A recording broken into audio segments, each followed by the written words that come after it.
A great night of fights from Blue Cross Arena in Rochester, New York, and the fans in Rochester got to see the Octagon up close for the first time. They also got to see 9 finishes, which is the most on a UFC fight card so far in 2019. Our main event, of course, Paul, was Rafael dos Anjos against Kevin Lee at welterweight, and the big question was, what would Kevin Lee look like when he moved on up? What is your takeaways after RDA gets the submission victory in the 4th round? Well, I want to say I don't think that had to do with a welterweight thing. I don't think it was a weight thing. I don't think it was moving up weight classes. I think tonight was a very good performance from both guys, and RDA just used his experience. He's been in there a lot more times, especially at this level, 5-round fights. He was very smart, listened to his coaches, paced himself, and as soon as he saw Kevin Lee start to break just a little bit, that's when RDA jumped all over him and got that finish. Well, he entered after a tough 2018 in his first appearance of 2019 as the 3rd-ranked welterweight contender, and it was a big statement, not for Kevin Lee, but it was a big statement for RDA that he has plenty left at 34 years old. What is next now for RDA? Man,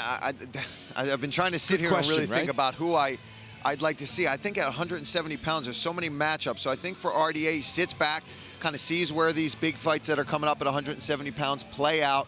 I mean, I know Robbie Lawler's looking for a fight. Maybe he wants to jump in real quick and save that card. I don't think they found him an opponent yet, but I don't think that's a smart move for him. He just had a vicious 4-round fight.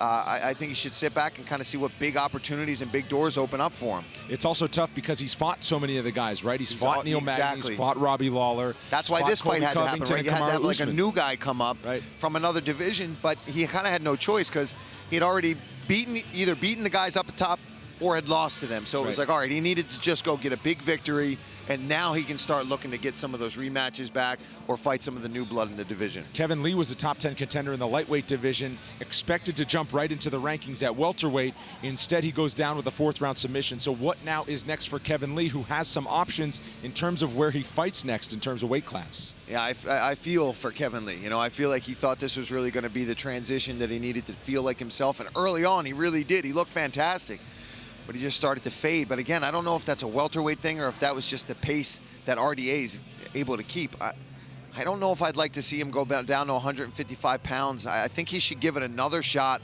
at welterweight and see if maybe somebody a little lower in the rankings, somebody that's a little more around, you know, the 15 or just out of the rankings. That's an exciting matchup that the fans could get behind, but it's not going to be, you know, fighting at the very top of the division your first shot out. I think he needs another chance at 170. And worth mentioning, back in 2017 when Rafael dos Anjos moved up, he had a 3-round fight and mentioned how tough it was at the end of the 3 rounds with how tired he was. Kevin Lee into the 4th round of a main event in a new weight class. Well, in a grappling heavy case. Exactly. 9 finishes, as I mentioned, in Rochester, so plenty other action stood out. What else to you stood out? Charles Oliveira jumps off the page to me. Yeah, I mean, I think Charles Oliveira has just been absolutely streaking right now, just beating everybody, mostly by submission, and he goes in there tonight and he shows this kickboxing that he's been working on. And I mentioned earlier tonight, he's always had good Muay Thai, but now he's getting crazy with it. He's trusting it more. He believes in it, and it showed tonight. He landed some beautiful shots and ultimately put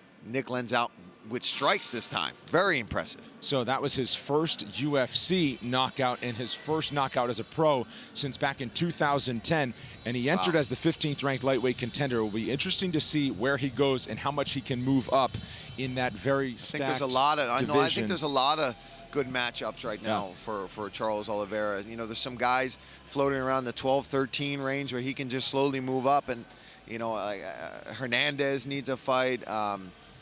I can think of a lot of guys that are coming off some losses or you know, impressive wins that Charles deserves him. He deserves somebody in that top rankings. Also, in the women's... He missed an opportunity to call me out tonight for a That's rematch. right. Well, you already got he did.